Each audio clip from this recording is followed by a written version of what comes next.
అలాగే నా పేరు మిత్రులు ఒకటి మై ఛానల్ ప్రకారం మన ఛానల్ సబ్స్క్రైబ్ చేసుకోకపోతే ఇప్పుడు సబ్స్క్రైబ్ చేసుకోండి. పక్కనే ఉన్న బెల్ ఐకాన్ క్లిక్ సాల్వ్లో పెట్టుకోండి. నా ఫర్దర్స్ మిస్ అవ్వకుండా చూడొచ్చు. చాలా మంది చూస్తున్నారు కానీ సబ్స్క్రైబ్ చేసుకోవట్లా. So please try to subscribe and click the bell icon also. So ఇవాళ భోగాపురం ఇంటర్నేషనల్ ఎయిర్పోర్ట్ని ఆంధ్రప్రదేశ్లో విశాఖపట్నంలో, అది విశాఖపట్నం విజయనగరం మొత్తానికి వాట్ ఎవర్ ఇట్ ఇస్, ఎందుకంటే జనరల్గా భోగాపురం అనేది విజయనగరం కిందకే వస్తుంది. సో నాకు తెలిసి ఫర్దర్గా ఏం చేస్తారంటే, ఇప్పుడు అంతకుముందు జగన్మోహన్ రెడ్డి గారి రూలింగ్ టైంలో వైఎస్ఆర్సీపీ రూల్ చేసినప్పుడు ఈ డిస్ట్రిక్ట్స్ ఏవైతే ఉన్నాయో వాటన్నింటినీ కూడా కుదించడం, మార్పులు చేయడం, ఇందులో వేయడం, ఇందులో వేయడం ఇవన్నీ చేశారు కదా. సో నాకు తెలిసి ఫర్దర్గా భోగాపురాన్ని కూడా విశాఖపట్నంలో కలిపేస్తారు మోస్ట్లీ. బట్ ఎంత కాదన్నా అది కోర్ విశాఖపట్నం సిటీకి అయితే మటుకు చాలా దూరంగా అయితే ఉంది. అప్రాక్సిమేట్లీ 45 to 50 కిలోమీటర్స్ దూరంలో ఉంది. సో విజయనగరానికే దగ్గరగా ఉంది హానెస్ట్లీ. సో మరి అది నాకు తెలిసి అలా చేస్తారనుకుంటా. But whatever it is, Visakhapatnam international airport కిందే కన్సిడర్ చేయబడుతుంది. బికాస్ దాన్ని కట్టింది విశాఖపట్నం కోసమే, విశాఖపట్నం వాళ్ళ కోసమే. అండ్ మెయిన్గా ఏవైతే ఏరియాస్ ఎక్కువగా డెవలప్ అవుతున్నాయో, సో అంటే లైక్ ఇప్పుడు అటు ఆనందపురం, అటు తర్వాత ఈ మధురవాడ అవతల, సో అటు సైడే కదా ఇప్పుడు కొత్తగా హనుమంతవాక సైడ్ అడవివరం దగ్గర డేటా సెంటర్స్ ఇవన్నీ అటు సైడ్ ఎటో వస్తున్నాయి కదా. సో వీటన్నింటినీ కూడా దృష్టిలో పెట్టుకొని యూనో అక్కడికి దగ్గరలోనే ఇంటర్నేషనల్ ఎయిర్పోర్ట్ కూడా ఉంది కాబట్టి చాలా చాలా బెటర్గానే ప్లానింగ్ ఉంది, అంతా బాగానే ఉంది. కాకపోతే కోర్ సిటీకి ఎన్ఏడి, గాజువాక, లంకిలపాలెం వీళ్ళ పరిస్థితి చుక్కలు తెమ్మన్నా తెంపుకురానా, ఎందుకంటే చుక్కలు కనపడతాయి డ్రైవింగ్ చేసే టైంలో. అది మరి పరిస్థితి. సో ఒక కోర్ సిటీలో ఉన్న వ్యక్తి ఒక కొత్తగా ఏవో బస్సులు కూడా స్టార్ట్ చేశారు, ఎలక్ట్రిక్ బస్సులు ఏసీవి. సో వాటిలో కనుక ట్రావెల్ చేసినట్టయితే అప్రాక్సిమేట్లీ నార్మల్ టైంలో 1 hour 40 minutes పడుతుంది, పీక్ టైమింగ్లో 2 hours వరకు పడుతుందంట. సో ఫ్లైట్ టైమింగ్స్ అంటే ఫ్లైట్లు గాలిలో ఎగిరే టైం ఏదైతే ఉంటుందో దానికంటే ఇక్కడ ఇదే ఎక్కువైపోతుంది హార్డ్లీ మాట్లాడుకుంటే. సో అండ్ ఎయిర్పోర్ట్కి జనరల్గా ఉన్న ప్రాబ్లం, సరే కాన్స్ గురించి తర్వాత మాట్లాడుకుందాం, ప్రోస్ గురించి వాటి గురించి కూడా మాట్లాడుకుందాం, అన్నీ డిస్కస్ చేద్దాం. ఇది ఎక్కువ ఎందుకు స్ట్రైక్ అవుతుందంటే నిజంగా చాలా కాంప్లికేట్ అనిపించింది నాకైతే అదంతా కూడా చూసిన తర్వాత. సో మరీ 2 గంటల పాటు జర్నీ, క్యాబ్ రేట్లు దారుణంగా పెరిగిపోతే అంత దూరం అంటే మరి వాళ్ళకి ఇబ్బంది. మరి వాళ్ళు 1 kilometerకి ఇంత అని వేసుకున్నా కూడా అది టూ మచ్ కాస్టే అవుతుంది కదా. ఇప్పుడు కిలోమీటర్ ఖచ్చితంగా ఒక 40 రూపాయల దాకా తీసుకుంటారు, ఒక 35-40 రూపాయల దాకా తీసుకుంటారు 1 kilometerకి. సో అలా చూసుకుంటే 50 కిలోమీటర్ల దగ్గర వస్తుంది మొత్తం. సో 50 కిలోమీటర్లకి 35 రూపాయలు చెప్పినంటే చాలా హ్యూజ్ అమౌంట్. సో దగ్గరగా ఒక 1750 రూపాయల దాకా అలా అయిపోతుంది. తర్వాత ఇంకొకటి మళ్ళీ రిటర్న్ కూడా ఒకవేళ సరిగ్గా లేవనుకోండి వాళ్ళకి అక్కడ, సో అప్పుడు కూడా ఉన్న వాళ్ళ దగ్గర ఎక్కువ ఛార్జ్ చేయడమో, లేదంటే వెళ్ళే వాళ్ళ దగ్గర ఎక్కువ తీసుకోవడమో ఏవో ఒకటి జరుగుతుంటాయి. సో నార్మల్ క్యాబ్ కంపెనీలు ఒకలా ఛార్జ్ చేస్తాయి, లేక ఈ ఉబెర్, ర్యాపిడో లాంటివి ఎక్కువ ఛార్జ్ చేస్తాయచ్చు, ఏదైనా జరగచ్చు. So transportation cost too much అయిపోతుంది సిటీలోనే. ఇక్కడ ఈ ఎయిర్పోర్ట్కే బేసిక్గా అక్కేపాలెం నుంచి నాకు ఎయిర్పోర్ట్కి 650, 600 అలా పడేది నాకు. సో దాంతో పోల్చుకుంటే ఇంక ఇప్పుడు 2.5, 3 times ఎక్కువ అవుతుంది కదా. సో అది కూడా కన్సిడరబుల్ పాయింట్. అదే ఫస్ట్ తిరుగుతోంది మైండ్లోకి. ఇది ఓపెన్ అయిందన్న ఆనందం కంటే ఇవే ఎక్కువ తిరుగుతున్నాయి బ్రెయిన్లోకి. ఏం చెప్తాం ఇంకా. But okay, let's talk about everything అనమాట. అంటే ఇది ఒక క్రెడిట్ వార్ కూడా నడుస్తుంది. సో ఎవరి క్రెడిట్ ఏంటి అని చెప్పి, సో అందుకే టైం లైన్స్ కూడా ఎక్స్ప్లెయిన్ చేస్తా మీకు. సో ఎందుకు ఇది అంత ఎక్స్ట్రాడినరీ ప్రొడక్ట్ అనేది ఎక్స్ప్లెయిన్ చేస్తా, ఇంత తాలూకు మైనస్లు ఎక్స్ప్లెయిన్ చేస్తా, అన్నీ చేస్తా. పాజిటివ్లు ఉన్నాయి, నెగిటివ్లు ఉన్నాయి, అన్నీ మాట్లాడతాం. పాజిటివ్లు చాలా అంటే చాలా ఉన్నాయి, బట్ నెగిటివ్లు కూడా చాలానే ఉన్నాయి, అన్నీ మాట్లాడుకోవాలి. సో ఈ ప్రాజెక్ట్ గురించి ప్రతిదీ డిస్కస్ చేద్దాం ఈ వీడియోలో. సో ఒక డ్రీమ్ ప్రాజెక్ట్ ఆంధ్రప్రదేశ్ వాళ్ళకి, ముఖ్యంగా నార్త్ ఆంధ్రప్రదేశ్ వాళ్ళకి, బేసిక్గా నార్త్ కోస్టల్ ఆంధ్ర వాళ్ళకి ఒక డ్రీమ్ ప్రాజెక్ట్ లాంటిది అనమాట, ఒక వరల్డ్ క్లాస్ ఇంటర్నేషనల్ ఎయిర్పోర్ట్ రావడం అనేది. సో వాళ్ళ ఒక రీజన్కి వేరే వాళ్ళకి కనెక్టివిటీని బాగా పెంచుతుంది, ఎకనామిక్ ట్రాన్స్ఫర్మేషన్ అనేది జరుగుతుంది, జాబ్స్ వస్తాయి. సో గ్లోబల్ ట్రేడ్కి ఒక బ్రిడ్జ్ లాగా పనిచేస్తుంది ఆ ఎయిర్పోర్ట్ మనకి. సో ఇవన్నీ కూడా ఎప్పటి నుంచో ఒక ఆలోచనల స్టేజ్లో మాత్రమే ఉన్నాయి. బట్ ఫైనల్లీ ఇప్పుడు ఒక ఆచరణలోకి వచ్చిందనమాట. అందులో మొదటి స్టెప్ ఇది. ఈ గూగుల్ డేటా సెంటర్ కూడా బేసిక్గా ఇంకా పూర్తి స్థాయిలో ఇంప్లిమెంట్ కాలేదు కాబట్టి అది రెండో స్టెప్ అవుతుంది. అది ఏ రకంగానూ కూడా బ్యాడ్ డెసిషన్ కాదు. ఒక ఎన్విరాన్మెంటల్ ఇష్యూస్ కొన్ని ఉన్నప్పటికీ కూడా దాని తాలూకా ఇంపాక్ట్ ఎకనామికల్గా కొన్ని రెట్లు ఎక్కువ ఉంటుంది. అది చాలామందికి అర్థం కాక వ్యతిరేకిస్తుంటారు. కానీ గూగుల్ డేటా సెంటర్ లేదా వేరే డేటా సెంటర్లు నా దృష్టిలో చాలా చాలా అడ్వాంటేజెస్ ఉన్నవి. బట్ వైజాగ్ ఆల్రెడీ వర్షాలు పడక, ఆల్రెడీ నీళ్లు రాక సరిగ్గా ఇబ్బంది పడతారు చాలా చోట్ల. మరి అలాంటి వైజాగ్కి కొంచెం ఎఫెక్టే మరి ఇంకా. అది కూడా చూసుకోవాలి కొంచెం. మరి పోలవరం ఫినిష్ అయితే పర్లేదు. బట్ పోలవరం ఫినిష్ కాకపోతే దెబ్బే మళ్ళీ. అది కూడా ఉంది. అదే పోలవరం ఉంటే నో ఇష్యూస్. మనకి 23 టీఎంసీలు వాటర్ వస్తుంది మనకి. ఒక టీఎంసీ కూడా కుప్పలు దానికి. ఎందుకంటే దీనికి 25 బిలియన్ లీటర్స్ వాటర్ కావాలి. ఒక ఇయర్‌కి ఒక గిగావాట్ డేటా సెంటర్‌కి 28 బిలియన్ లీటర్స్ ఆఫ్ వాటర్ వస్తుంది మనకి. ఒక టీఎంసీ అంటే. ఇంకా 3 బిలియన్ లీటర్స్ మిగులుతుంది మనకి. దర్జాగా వాడుకోవచ్చు మనం. సో అది ప్రాబ్లమే లేదు మనకి. బట్ పోలవరం కూడా అవ్వాల్సి ఉంటుంది. అండ్ అది అయ్యాక వరదలు రావాల్సి ఉంటుంది. అది కదా ఇంపార్టెంట్. సరే, ఆగస్టు 1న అయితే ఓపెన్ అయింది. ప్రధానమంత్రి నరేంద్ర మోడీ గారు ఇవాళే అల్లూరి సీతారామరాజు ఇంటర్నేషనల్ ఎయిర్పోర్ట్ ఏదైతే ఉందో దాన్ని ఓపెన్ చేశారు, ఇనాగరేట్ చేశారు.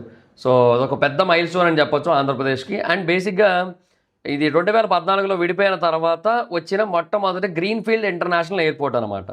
సో సుమారుగా 5,500 కోట్ల బడ్జెట్తో దీన్ని నిర్మించారు. జిఎంఆర్ గ్రూప్ అయితే డెవలప్ చేశారు. అండ్ బేసిక్గా దాని షెడ్యూల్కి కొన్ని నెలల ముందే ఇది ఫినిష్ అయిపోయింది కూడా. 36 నెలలు టైం ఇచ్చారు, 3 ఏళ్ళు. 31 నెలలో ఫినిష్ అయిపోయింది. Best part. సో 2200 ఎకరాల్లో సో 6 మిలియన్ ప్యాసింజర్స్ని హ్యాండిల్ చేసే విధంగా ప్రస్తుతానికి దీని అయితే కన్స్ట్రక్ట్ చేశారు. సో విశాఖపట్నం ఎయిర్పోర్ట్ ఏదైతే ప్రెజెంట్ ఉందో ఈ ఎన్ఏడికి గాజువాకి మధ్యలో ఉంది కదా, సో ఆ ఎయిర్పోర్ట్ ఏదైతే ఉందో అది 3.6 మిలియన్ ప్యాసింజర్స్ కెపాసిటీతో ఉంటుంది బేసిక్గా. అండ్ దానికి ఒక 1 ఇయర్లో తిరిగిన టోటల్ ప్యాసింజర్స్ కౌంట్ వచ్చి 2.9 మిలియన్ ప్యాసింజర్స్. సో కెపాసిటీ కంటే ఒక 7 lakhs తక్కువే తిరిగారు సంవత్సరం మొత్తానికి కూడా. ఒక రోజుకో ఒక నెలకో కాదు నేను చెప్తోంది, సంవత్సరం మొత్తానికి కూడా తిరిగిన నెంబర్ అనమాట. సో అలా జరిగింది. అండ్ ఓకే, ఆ పరంగా చూసుకుంటే కొంచెం పర్లేదు. ఎందుకంటే వీళ్ళు ఇప్పుడు బేసిక్గా 3 రాష్ట్రాలకి మధ్య పెట్టింది కదా ఇది. 3 రాష్ట్రాలు కూడా కాదు, గట్టిగా మాడుకుంటే 4 రాష్ట్రాలు. అంటే అల్లూరు సీతారామరాజు జిల్లా ఉంది, విశాఖపట్నం ఉంది, విజయనగరం ఉంది, శ్రీకాకుళం ఉంది, ఇవన్నీ ఉన్నాయి. ఈ 4టికి మధ్యలో పెట్టినట్టే అయింది. సో నైస్, మంచి మంచి లొకేషన్లో. అంటే బేసిక్గా విశాఖపట్నంలో కడితే విశాఖపట్నానికి ఉపయోగపడుతుంది. బట్ ఇక్కడ కట్టడం వల్ల 4 ప్రాంతాలకు ఉపయోగపడుతుంది. సో అంతవరకు బాగానే ఉంది. కాకపోతే ఏంటంటే ఏమో విశాఖపట్నంకి ఒక మెయిన్ ఎయిర్పోర్ట్ లాంటిది లేకుండా పోయినట్టు అయిపోయింది. సో హైదరాబాద్ ఇంటర్నేషనల్ ఎయిర్పోర్ట్ నుంచి కనుక చూసుకున్నట్టయితే అంటే లాస్ట్ 1 ఇయర్లో ఎంతమంది తిరిగారు అనేది కనుక మనం చూసుకున్నట్టయితే total number of passengers travel చేసింది వచ్చి 30.48 million passengers. So approximately 31 million passengers వరకు అని కూడా ఒక డేటా అయితే చెప్తోందనమాట. సో దాని టోటల్ కెపాసిటీ వచ్చి 34 మిలియన్ పెర్ యానం అనమాట. సో చాలా అంటే చాలా బెటర్గా ఉన్నట్టే. అంటే ఇప్పుడు 34 మిలియన్ అంటే 10% అంటే ఎంత, 3.4 మిలియన్. సో మనకి ఇక్కడ అరౌండ్ ఒక 3.4 మిలియన్ మిస్ అయింది అనుకుందాం పోనీ. సో 90% ఆఫ్ కెపాసిటీ రీచ్ అయిపోయింది. ఓకే, హైదరాబాద్ ఎయిర్పోర్ట్ ఏదైతే ఉందో అది. బట్ వైజాగ్ కెపాసిటీ అప్రాక్సిమేట్లీ ఇప్పుడు ఉన్నది ఏదైతే ఉందో 36 lakhs. సో అంటే 3.6 lakh అంటే మనకి అప్రాక్సిమేట్లీ 10%. సో మనకి ఆ 7 lakhs వరకు తగ్గింది కాబట్టి 20% మిస్ అయింది ఇప్పుడున్న ఎయిర్పోర్ట్కి. సో 20% తగ్గింది అండ్ 80% ట్రావెల్ చేశారు దాని కెపాసిటీలో. సో ఆ లెక్కను చెప్పుకున్నట్టయితే ఓకే, ఇది కొంచెం పర్లేదు కానీ not better than Hyderabad and bad than Hyderabad అనమాట. హైదరాబాద్తో కంపేర్ చేసుకుంటే బ్యాడ్గానే ఉంది, అంటే passengers to capacity ratio. So అలా చూసుకుంటే అదొకటి ఉంది. బట్ ఇప్పుడు దీని కెపాసిటీ వచ్చి 6 మిలియన్ ఎందుకు పెట్టారంటే Visakhapatnam passengers, at the same time ఆ విజయనగరం అండ్ శ్రీకాకుళం అండ్ అల్లూరు సీతారామరాజు జిల్లా ఈ ప్యాసింజర్స్ అందరూ కూడా ట్రావెల్ చేస్తారన్న సెన్స్లో ఇప్పుడు దాన్ని అలా అయితే పెట్టారు. బట్ అది వర్కౌట్ అవుద్దా లేదా అనేది కూడా మాట్లాడుకుందాం. ఈ వీడియో బేసిక్గా ఒక డాక్యుమెంటరీ అని పేరు పెట్టడానికి కూడా రీజన్ అదే. వీడియో మీకు చాలాసేపు వస్తుంది. ఓకే, కంప్లీట్ డాక్యుమెంటరీ అనడానికి రీజన్ అదే. మీకు చాలాసేపు వస్తుంది, చాలా డీటెయిల్స్ మాట్లాడతాను నేను ఇందులో. సో తర్వాత దీన్ని కొన్ని వేరు ఫేజెస్లో 40 మిలియన్ ప్యాసింజర్స్ కెపాసిటీకి ఎక్స్పాండ్ చేసేలాగా రెడీగా ఉంచుకున్నారు. ల్యాండ్ అదంతా కూడా సిద్ధంగా ఉంచుకున్నారు మొత్తం. సో ఈ ఇయర్లో 2026లో ఓపెన్ అయిన 2వ గ్రీన్ఫీల్డ్ ఎయిర్పోర్ట్ ఇండియాలో. ఉత్తరప్రదేశ్లోని జేవార్ ఎయిర్పోర్ట్ కూడా ఈ సంవత్సరం ఓపెన్ అయింది, అది కూడా గ్రీన్ఫీల్డే. సో ఆంధ్రప్రదేశ్లోని 3rd international airport Vijayawada, Visakhapatnam తర్వాత. బట్ విశాఖపట్నం ఎయిర్పోర్ట్ కంటిన్యూ కాదు. విశాఖపట్నం ఎయిర్పోర్ట్ గురించి ట్విస్ట్ ఏంటంటే 30 ఏళ్ల పాటు దాంట్లో కమర్షియల్ సర్వీసెస్ ఆపేస్తున్నారు. ఓన్లీ 30 ఏళ్ల తర్వాత ఒకవేళ అవసరం అనుకుంటే, అంటే ఆ ఎయిర్పోర్ట్ కెపాసిటీ ఏదైతే ఉందో అది కనుక దాని కెపాసిటీని మించిపోయి అండ్ కొత్త టెర్మినల్స్ కట్టడం అనేది ఆలస్యం అవుతుంది. సో అప్పుడు ప్యాసింజర్స్ని వినియోగించుకోవాల్సి ఉంటుంది అన్నప్పుడు అప్పుడు ఇటు వస్తారనమాట, మళ్ళీ ఎయిర్పోర్ట్కి వస్తారు. అప్పటిదాకా మటుకు ఉండదు. సో మాట్లాడదాం దాని గురించి కూడా. సో ఎయిర్పోర్ట్ గురించి కంప్లీట్గా ఇన్ డీటెయిల్డ్గా ప్రతిదీ కూడా construction journey, timeline, pros and cons అన్నీ మాట్లాడుకుందాం. సో ఆంధ్రప్రదేశ్కి ఇండియన్ ఏవియేషన్ సెక్టార్కి ఇది ఎంత బాగా హెల్ప్ అవుతుంది అనేది కూడా మాట్లాడుకుందాం. సో ఇది విశాఖపట్నంకి ముందే చెప్పా కదా, 45 to 50 కిలోమీటర్స్ దూరంలో ఉంది. విజయనగరం డిస్ట్రిక్ట్లోని భోగాపురంలో ఉంది. విశాఖపట్నానికి బార్డర్ దగ్గర ఉంది. విశాఖపట్నంలో లేదు, బార్డర్కి దగ్గరలో ఉంది. సో దీనికి మన ఫ్రీడమ్ ఫైటర్ అయిన అల్లూరి సీతారామరాజు గారు పేరు పెట్టారు. ర్యాంపార్ రెబిలియన్ని లీడ్ చేసిన అల్లూరి సీతారామరాజు గారికి. బెస్ట్ పార్టీ ఏంటంటే ఎవరు వ్యతిరేకించలేదు. టీడీపీ కానీ, బీజేపీ కానీ, వైఎస్ఆర్సీపీ కానీ, కాంగ్రెస్ కానీ, లెఫ్ట్ పార్టీలు కానీ ఎవ్వరూ కాదనలేదు. అందరూ యునానిమస్గా యాక్సెప్ట్ చేసిన పేరు అది బెస్ట్. సో డెవలపర్ వచ్చి జిఎంఆర్ ఇంటర్నేషనల్ గ్రూప్ వాళ్ళు. So GMR Visakhapatnam international airport limited GVIIL వాళ్ళైతే డెవలప్ చేశారు. పబ్లిక్ ప్రైవేట్ పార్ట్నర్షిప్ మోడల్లోని PPP. సో డిజైన్, తర్వాత building, finance, operate and transfer network కింద దీన్ని అయితే కట్టారు. సో వీళ్ళు already GMR group already 6 airports అయితే ఆపరేట్ చేస్తున్నారు. అండ్ మొత్తం 3 గ్రీన్ఫీల్డ్ ఎయిర్పోర్ట్స్ ఉన్నాయి వాటిలో, హైదరాబాద్, గోవా అండ్ భోగాపురం. సో ఇది 2200 ఎకరాల్లో స్ప్రెడ్ అయ్యి ఉంది. బట్ యాక్చువల్గా 2700 ఎకరాలు మొత్తం ప్రాజెక్ట్ ఏరియా అనమాట. ఇంకా ఎక్స్పాన్షన్కి కూడా చాలా స్పేస్ ఉంచుకున్నారు ముందే, బికాస్ ఫర్దర్గా ఎక్స్పాన్షన్కి వచ్చినప్పుడు ప్రాబ్లమ్స్ వస్తాయని చెప్పి. ఎందుకంటే ముంబై ఎయిర్పోర్ట్ అరౌండ్ 1800 ఎకర్స్లో ఉంటుంది, మనది 2200 స్టార్టింగ్ ఫేజ్. సో వెళ్తూ ఉన్న కొద్దీ మనకి ఇంకా చాలా స్పేస్ అయితే ఉంది. అండ్ దీంట్లోనే ఎయిర్పోర్ట్తో పాటుగా ఒక 500 ఎకర్ ఏవియేషన్ హబ్ ఉంటుంది. తర్వాత ఏవియేషన్ యూనివర్సిటీ ఉంటుంది, ఎడ్యూసిటీ ఉంటుంది, ఇది కూడా 136 ఎకర్స్లో ఉంటుంది. Commercial development and residential zones ఉంటాయి నియర్ బై. అంటే లైక్ ఒక హోటల్ కూడా ఆల్రెడీ కట్టేశారు తాజ్ వాళ్ళు. సో అది మరీ దగ్గరకు ఉంటుంది ఎయిర్పోర్ట్కి. అది కిటికీల్లో చూస్తే ఎయిర్పోర్ట్ కనబడుతుంటుంది, అంత దగ్గరకు ఉంటుంది అది. సో ఎయిర్పోర్ట్ అప్రోచ్ రోడ్స్, ఈ ఇన్ఫ్రాస్ట్రక్చర్ ఇదంతా కూడా ఇందులో భాగం అనమాట. So project cost around 5500 crores వరకు ఉంది. కొన్ని చోట్ల 5640 అని, కొన్ని చోట్ల 5100 అని చెప్తున్నారు. సో అప్రాక్సిమేట్గా 5500 అనుకుందాం, తల్లి బిడ్డ న్యాయం. సో తర్వాత ఆంధ్రప్రదేశ్ గవర్నమెంట్ దీని గురించి చెప్తుంది ఏంటంటే, నార్త్ ఆంధ్రప్రదేశ్ని ఇండస్ట్రియల్ గ్రోత్ పరంగా, ఎంప్లాయ్మెంట్ పరంగా, ఎక్స్పోర్ట్స్ పరంగా, స్కిల్ డెవలప్మెంట్ పరంగా, రీసెర్చ్ పరంగా బూస్ట్ చేయడానికి ఎయిర్పోర్ట్ ఎంతగానో ఉపయోగపడుతుందని అయితే నమ్ముతున్నారు. సో దీని యొక్క construction journey and time lines కనుక చూసుకున్నట్టయితే, ఈ భోగాపురం జర్నీ అనేది ఎప్పుడు మొదలైంది తెలుసా? ఎగ్జాక్ట్గా 2015లో మొదలైంది. సో అప్పుడు గవర్నమెంట్ ఎవరు? TDP government. అప్పుడు కూడా అలయన్సే, అంటే తెలుగుదేశం అండ్ జనసేన బేసిక్గా పార్టీగా లేకపోయినప్పటికీ కూడా మద్దతు ఇచ్చారు పవన్ కళ్యాణ్ గారు ఆ టైంలో. సో 2015లో అనుకున్నారు, ప్రాజెక్ట్ అయితే మొదలైంది. అండ్ ల్యాండ్ ఎక్విజిషన్ కూడా అప్పుడే మొదలైపోయింది. శంకుస్థాపన అవన్నీ జరిగిపోయిన తర్వాత ల్యాండ్ ఎక్విజిషన్ మొదలైంది. అండ్ తర్వాత చాలా ఫేజెస్లో 2020 నాటికి ఫినిష్ అయింది. అప్పటికి గవర్నమెంట్ మారిపోయింది. అప్పటికి జగన్మోహన్ రెడ్డి గారు, వైఎస్ఆర్సీపీ వచ్చింది. సో మ్యాండేటరీ క్లియరెన్స్లు, సైట్ డిఫెన్స్ క్లియరెన్స్లు, coastal regulation zone approvals, CRZ, తర్వాత యూనియన్ మినిస్ట్రీస్ ఉంటాయి కదా, సో వాళ్ళ నుంచి కావాల్సిన పర్మిషన్స్ అన్నీ కూడా వచ్చిన తర్వాత రెండోసారి మళ్ళీ ఫౌండేషన్ స్టోన్ అనేది వేసారు.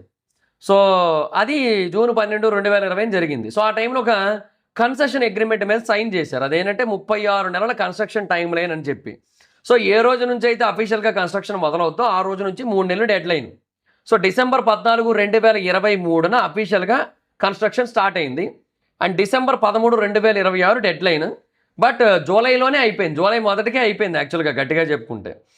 సో భోగాపురం ఎయిర్పోర్ట్ చాలా స్పీడ్గా కట్టారు.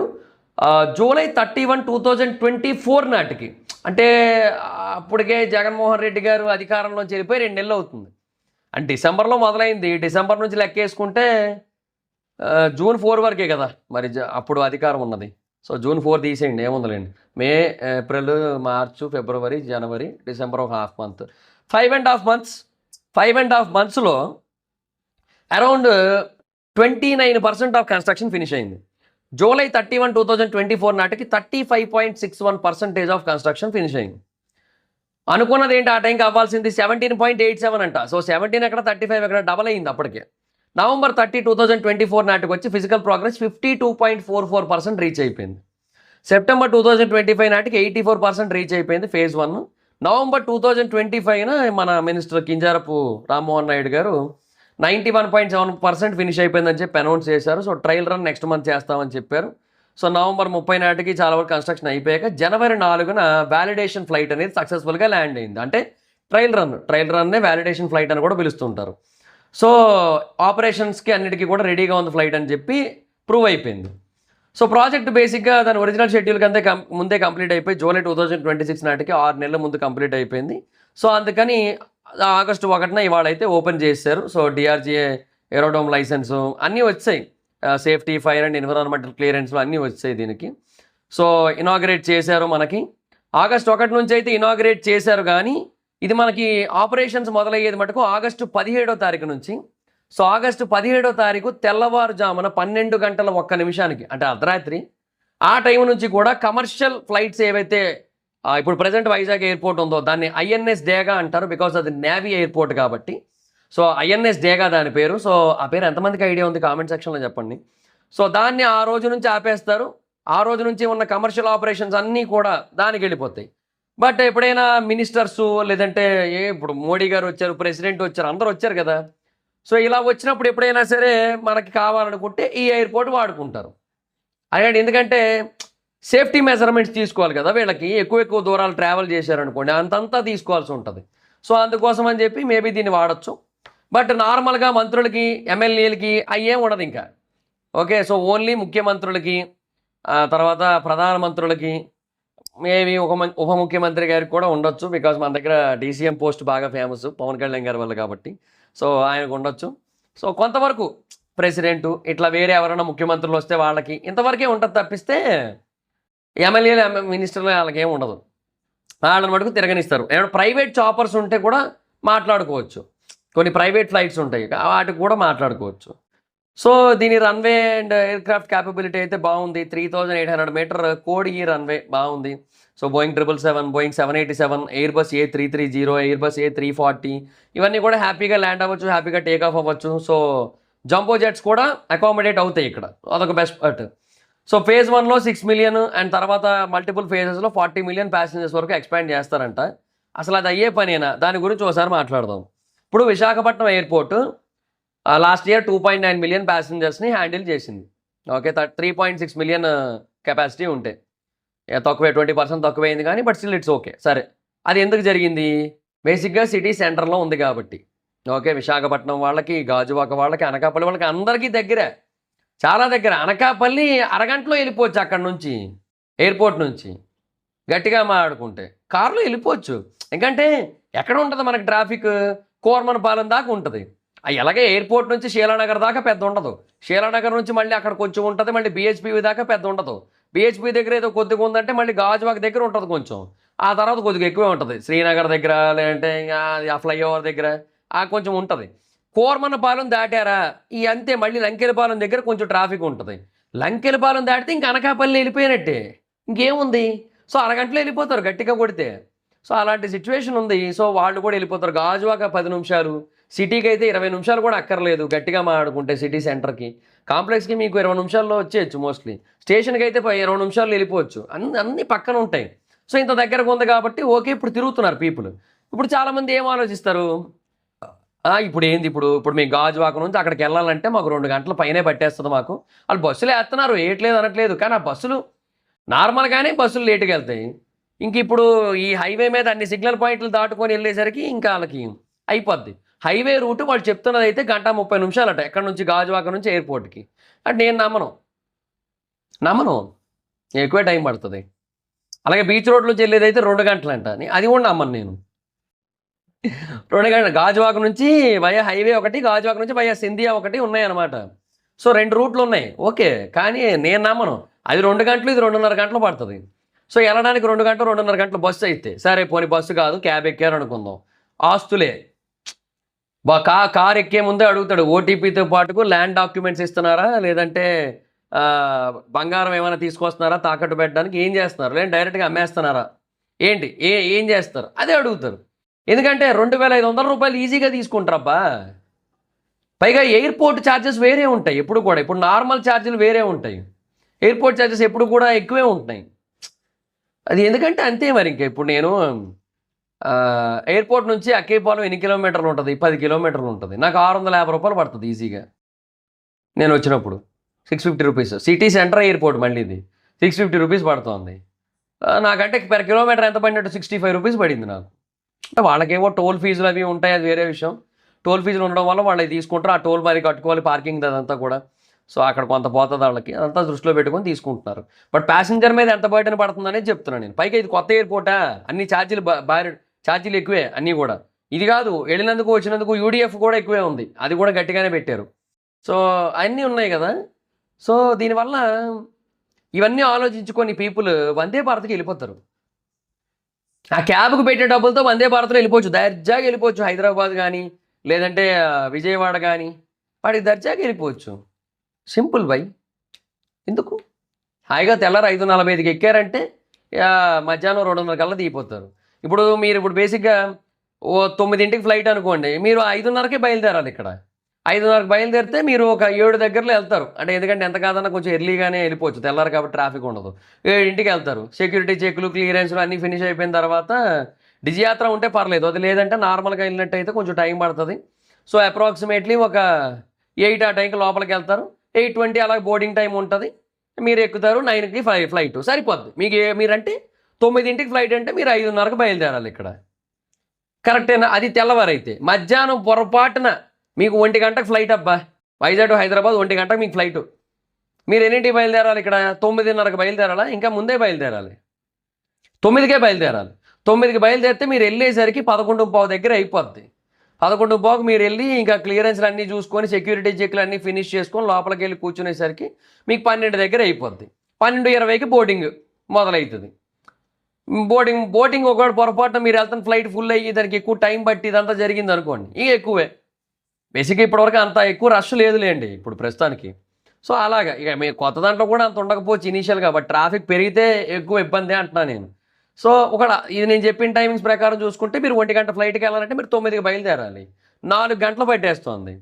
ఎందుకంటే రైట్ పీక్స్ టైం ఉంటుంది. అప్పుడు మొత్తం అందరూ అక్కడే ఉంటారు, రోడ్ల మీదే ఉంటారు. ఎంప్లాయీస్, పిల్లలు స్కూల్కి తీసుకెళ్ళేటోళ్ళు, బస్సులు అన్నీ వస్తూ ఉంటాయి.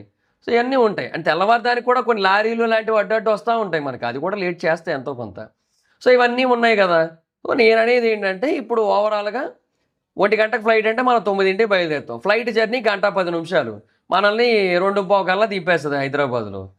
2:15 దిగిన తర్వాత అక్కడ నుంచి మళ్ళీ మనం సిటీ సెంటర్కి వెళ్ళడానికి హైదరాబాద్లో 1 గంట పట్టేస్తుంది. హైదరాబాద్ ఏంటంటే ఓఆర్ఆర్ ఉంది, లేదంటే పివి నరసింహారావు ఎక్స్ప్రెస్ వే ఉంది కాబట్టి బాగానే వెళ్ళిపోవచ్చు. అది జుమ్ అని వెళ్ళిపోవచ్చు మొత్తం. ఓఆర్ఆర్ రూట్ అయితే మామూలు కొట్టక్కర్లా. ఇప్పుడు ఓఆర్ఆర్ స్పీడ్ లిమిట్ కూడా 120 చేశాడా, గట్టిగా కొడుతున్నారు. అప్పట్లో 80 ఉండేది, అదొకటి. తర్వాత ఇప్పుడు ఆ పివి నరసింహారావు ఎక్స్ప్రెస్ వే కూడా జెట్ స్పీడ్లో వెళ్ళొచ్చు.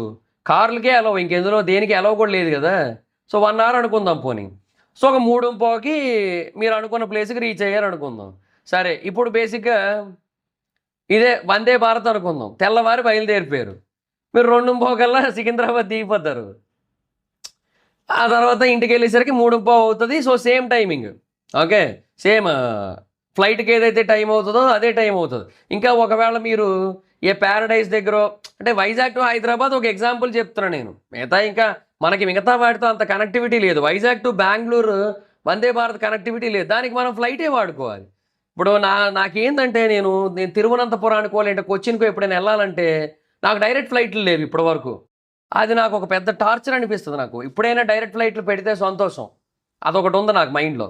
సో ఇలాగా ఒకవేళ వెళ్ళారు అనుకుందాం. సో ఇప్పుడు 5:45కి మనం ట్రైన్ ఎక్కేస్తే చాలా తక్కువ ఖర్చు, సిటీ సెంటరే స్టేషన్ని మార్చలేరు కదా. సబ్బవరం దగ్గర ఏదో ఇంటర్నేషనల్ స్టేషన్ కడతారట ఇప్పుడు ఒక డిపిఆర్ స్టేజ్లో ఉంది అది. సో సబ్బవరం దగ్గర ఒకవేళ కనుక ఇంటర్నేషనల్ రైల్వే స్టేషన్ ఒకటి కట్టినట్టయితే వైజాగ్కి సిమిలర్గా, లైక్ ఇప్పుడు హైదరాబాద్లో ఎలాగైతే సికింద్రాబాద్కి నాంపల్లి, చర్లపల్లి, లింగంపల్లి, ఇంకోటి ఏదో ఉంది, కాచిగూడ, ఇవన్నీ స్టేషన్స్ ఉన్నాయి కదా. సో అలాగా దీనికి వైజాగ్ ఆల్టర్నేట్స్ సబ్బవరం అనమాట, అక్కడ కట్టబోతున్నారు. సో అలా ఒకటి ప్లాన్ చేద్దాం అనుకుంటున్నారు. ఇఫ్ ఇన్ కేస్ అది మనకు కట్టినట్టయితే కొన్ని ట్రైన్స్ అటు డైవర్ట్ అవుతాయి, వైజాగ్ వరకు రావు. సో అది కూడా ఒక ప్రాబ్లం ఉంది. బట్ అది ఎప్పుడుదో లేండి, అది 10 ఏళ్ళు పట్టేది ఈజీగా. సో అప్పటి వరకు మనం ఇది వాడుకుంటాం, బాగానే ఉంటుంది వైజాగ్ వాళ్ళందరూ కూడా. బట్ ద క్వశ్చన్ ఈజ్, ఇప్పుడు ఇన్ని బాధలు పడి ఎవరైనా ఫ్లైట్కి వెళ్ళడానికి ఇష్టపడతారా? పడరు కదా. సో అందుకు ఇంకా ప్యాసింజర్లు తగ్గిపోతారని నా ఫీలింగ్ నార్మల్గా కంటే. సరే, ఓకే, చూద్దాం. బట్ ఎయిర్పోర్ట్ అయితే మటుకు మంచి టెక్నాలజీస్తో కట్టారు, ఆర్టిఫిషియల్ ఇంటెలిజెన్స్ వాడారు, BIM building information modelling, airside 4.0 technologies, airport protective operation centre, biometric passenger processing, automated baggage handling systems, intelligent operation monitoring solutions అన్నీ ఉన్నాయి. అండ్ అలాగే కొన్ని సస్టైనబిలిటీ ఫీచర్స్ కూడా ఎక్కువే ఉన్నాయి. ఎనర్జీ ఎఫిషియెంట్స్ HVAC సిస్టమ్స్, అంటే heating, ventilation and air conditioning, energy efficient lighting ఉంది, and 5 megawatt solar power plant ఉంది, రెయిన్ వాటర్ హార్వెస్టింగ్ ఉంది, స్మార్ట్ బిల్డింగ్ మేనేజ్మెంట్ సిస్టమ్స్ ఉన్నాయి, వేస్ట్ మేనేజ్మెంట్ ఇనిషియేటివ్స్ ఉన్నాయి, ఎలక్ట్రిక్ వెహికల్ ఛార్జింగ్ ఇన్ఫ్రాస్ట్రక్చర్ ఉంది, environmental monitoring measures ఉన్నాయి. ఇది కాకుండా ముందు బేసిక్గా ఒక స్విమ్మింగ్ పూల్ లాంటి తోటి పెట్టారు, ఏటికొప్పాక బొమ్మలు పెట్టారు, లోపల కల్చరల్ హెరిటేజ్ని బాగా రిప్రజెంట్ చేసేలాగా చేశారు. విజన్ ఈజ్ ఫ్యాంటాస్టిక్, బాగుంది. పైగా మనోళ్లే కదా, రామ్మోహన్ నాయుడు గారే ఏవియేషన్ మినిస్టర్ కూడా కదా, కొంచెం దగ్గరుండి చేయించారు దీన్ని. సో డిజైన్ కూడా ఆంధ్రప్రదేశ్ కల్చరల్ హెరిటేజ్ నుంచే తీసుకొని వచ్చారు. ఒక ఫ్లయింగ్ ఫిష్ని మోడల్గా తీసుకొని స్టార్ట్ చేశారనమాట. అండ్ రూఫ్ ప్రొఫైల్ ఏదైతే ఉందో అది ట్రెడిషనల్ చుట్టీలు కాటేజెస్ అంట. సో వాటి నుంచి తీసుకున్నారు. And landscapes of Araku valley వాటి నుంచి తీసుకున్నారనమాట. నైస్, బాగుంది. అది కూడా ఫెంటాస్టిక్ అనిపించింది నాకైతే. సో రీజనల్ ఆర్కిటెక్చరల్ ఎలిమెంట్స్ని ఎయిర్పోర్ట్ డిజైన్లో మిక్స్ చేశారు. సో అంతా బాగుంది. సో ప్రోస్ అయితే ఆంధ్రప్రదేశ్ యొక్క ఎకనామిక్ ట్రాన్స్ఫర్మేషన్ అనేది జరుగుతుంది ఖచ్చితంగా దీని కారణంగా. That is for sure. బాగా ఎంప్లాయ్మెంట్ పెరుగుతుంది, ఇండస్ట్రియల్స్కి గ్రోత్ అవుతుంది, ఎక్స్పోర్ట్స్ పెరుగుతాయి. ఇప్పుడు బేసిక్గా ఒక కార్గోది కూడా పెట్టారు. ఇంతకుముందు ఉన్న ఎయిర్పోర్ట్లో అది లేదు. సో దానికోసం వేరే చోట్లకి ఎక్కడికి వెళ్ళాల్సి వచ్చేది. ఇప్పుడు ఇది ఇంటర్నేషనల్ ఎయిర్పోర్ట్ వచ్చింది కాబట్టి నా కార్గో హ్యాండ్లింగ్ ఇంకా ఈజీ అవుతుంది వైజాగ్ నుంచి.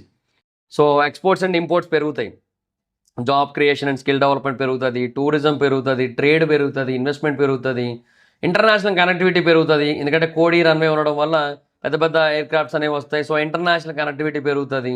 సో ఇన్వెస్ట్మెంట్స్, టూరిజం అన్నీ ఇంటర్నేషనల్గా కూడా పెరుగుతాయి. ఐటీ అండ్ మ్యానుఫ్యాక్చరింగ్ ఇండస్ట్రీస్ కూడా పెరుగుతాయి, ఎంప్లాయ్మెంట్ బాగా పెరుగుతుంది. సో విశాఖపట్నం ఎకనామిక్ రీజన్ ఏదైతే ఉందో అది బాగా డెవలప్ అవుతుంది.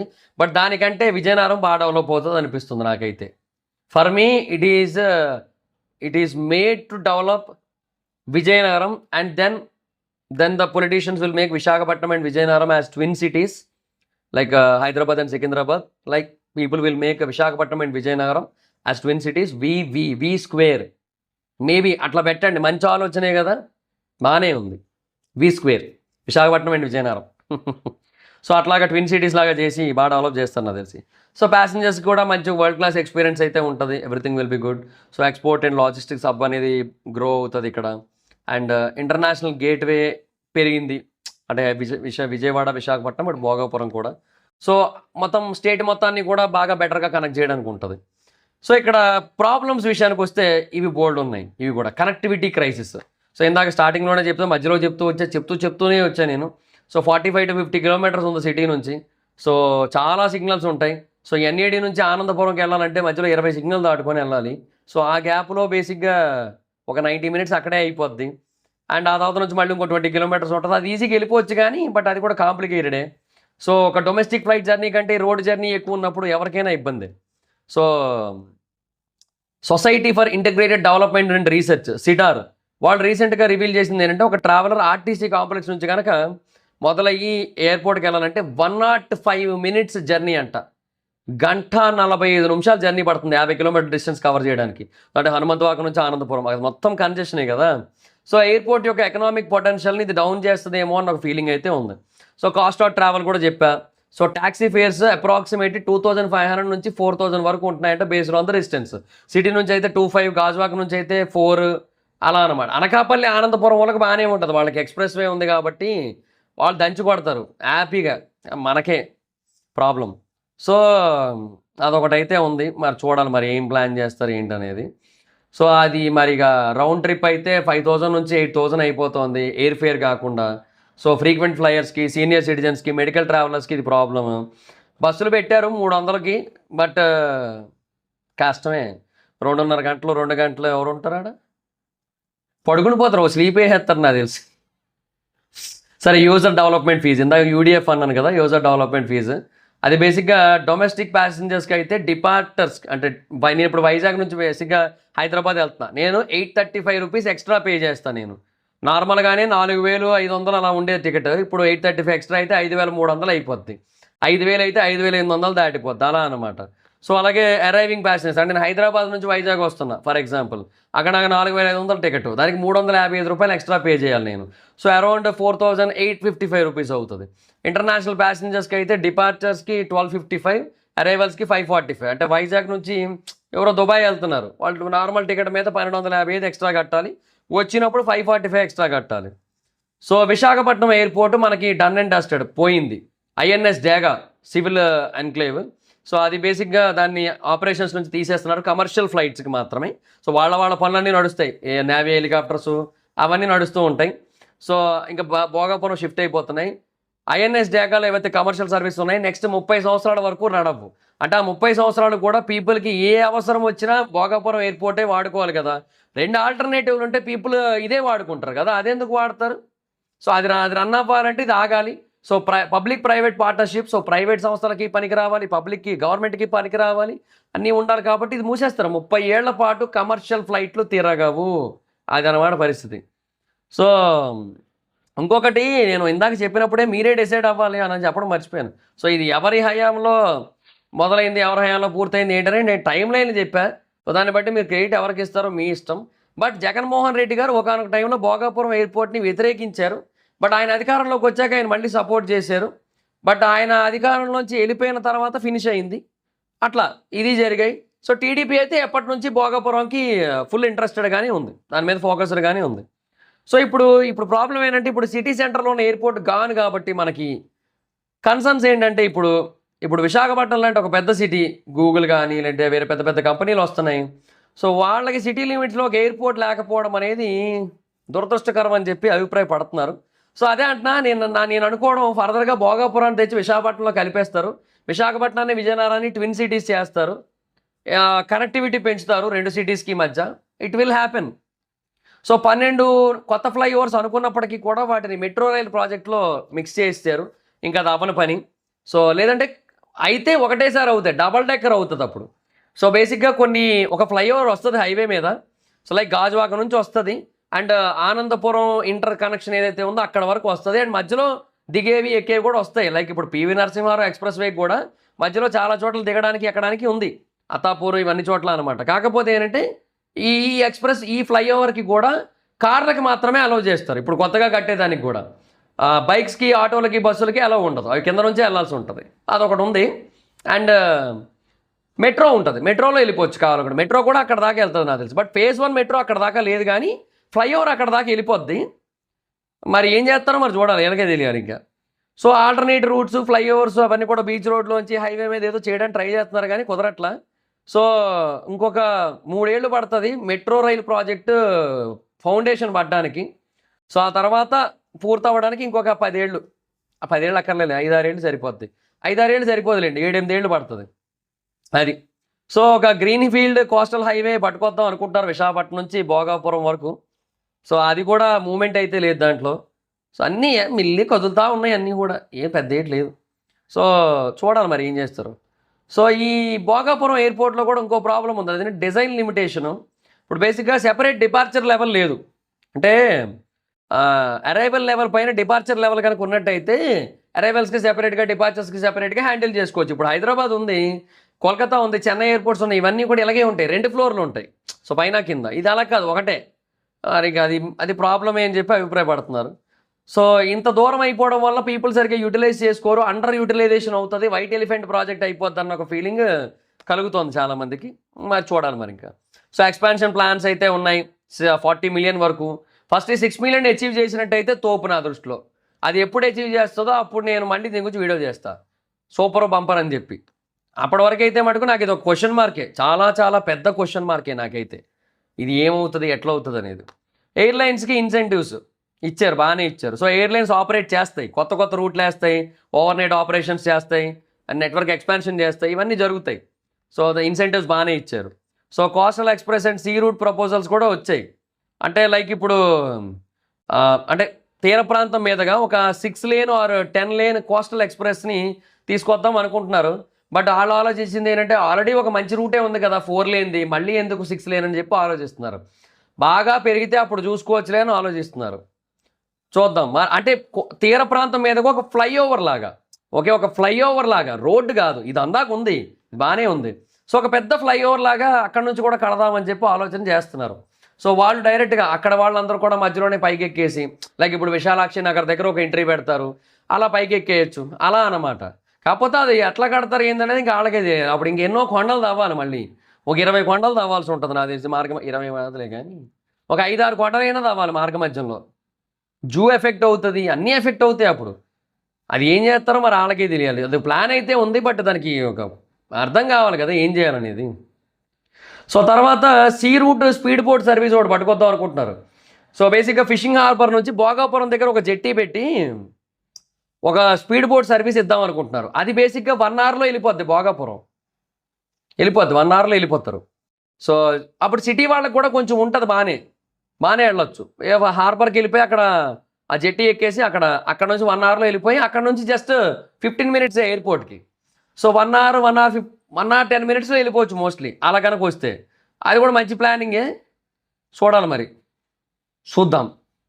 తర్వాత శ్రీధర్ ఇంకోటి కూడా ప్రపోజ్ చేసింది, అదేంటంటే